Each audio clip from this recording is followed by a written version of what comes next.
When I was elected, Herky Harris had just come in as executive director. Had headed OMB under Carter. He was trying to figure out what a financial planner was at that time. I gave him a brief history. And I said, I'd really like to set up a meeting with Bill Anthus, who's president of the college, for financial planning, and pose this idea of maybe a merger. The result was, Bill said, yeah, I think that's a good idea, we'll try it. Pre-FPA, the IAFP and the ICFP were both taking up a lot of space and using a lot of resources and a lot of energy in building the profession. And at times we were, I'm not going to even say at odds, but just competing for the same members, the same everything. When the IAFP took its stand that if you were going to be a financial planner, you should get the CFP marks, that opened the door 100%. They opened the door for the dialogue of a merger. And that's where FPA took off with a bang. It was about building a financial planning profession because we believe people who are touched by the magic of financial planning will thrive and prosper. But it was supposed to be about building the profession. It was never about building an organization.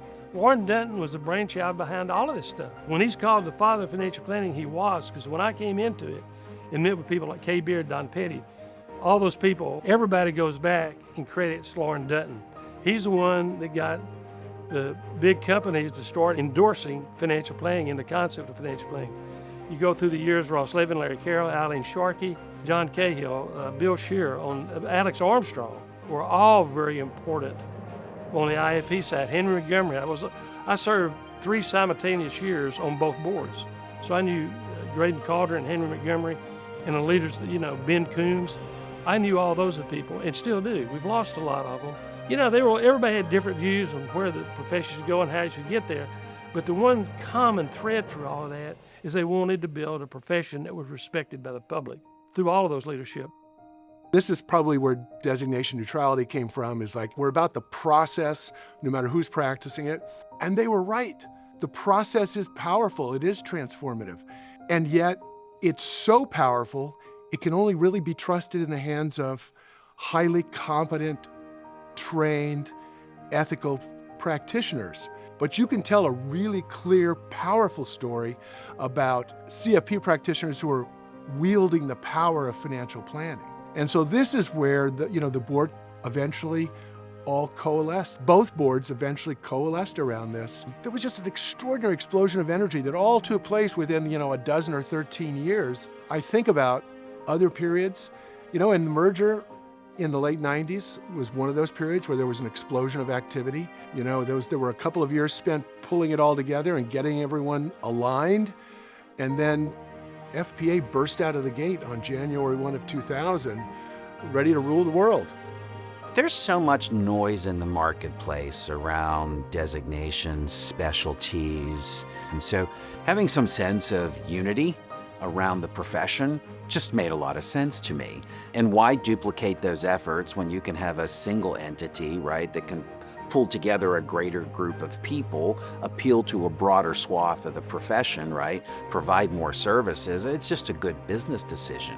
The main reason that they form absolutely has been fulfilled to the greatest part it could be. I think, in terms of being recognized as a profession, having a voice about client first and fiduciary, that was a meaningful start of it. And the idea of defining and putting that together, I think has, to a great extent been fulfilled.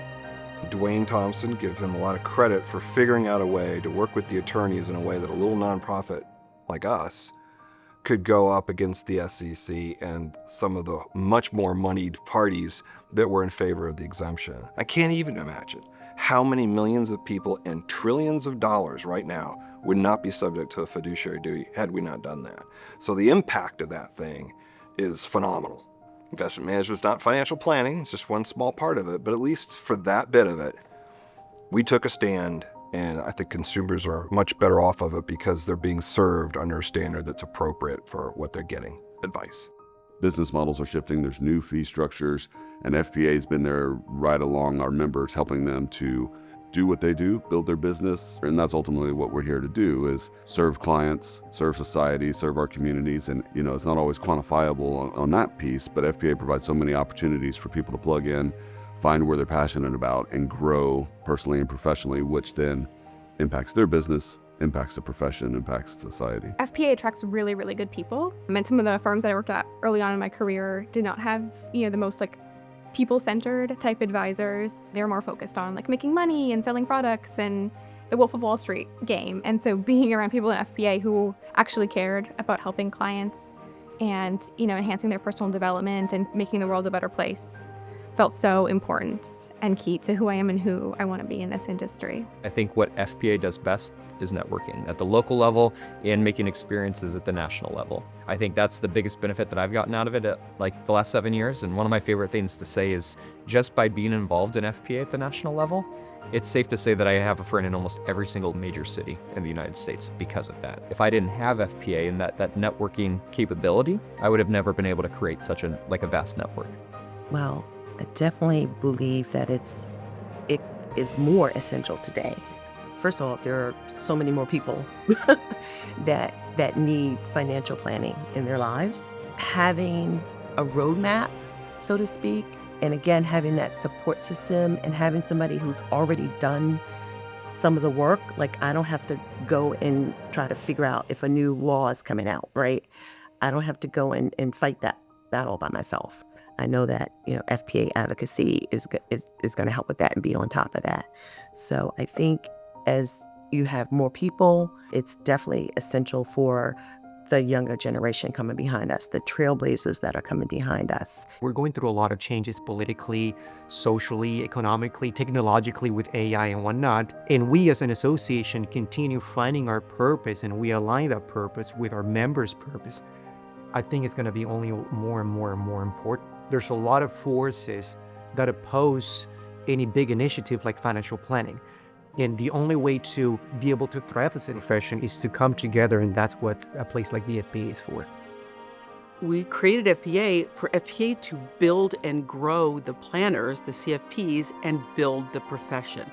Less focus on tactical and more focus on strategy and more focus on vision. That's what I would hope, because this profession is magic. It is magic for the consumers who benefit from it, and it is magic for the planners who are so fortunate to be a part of it.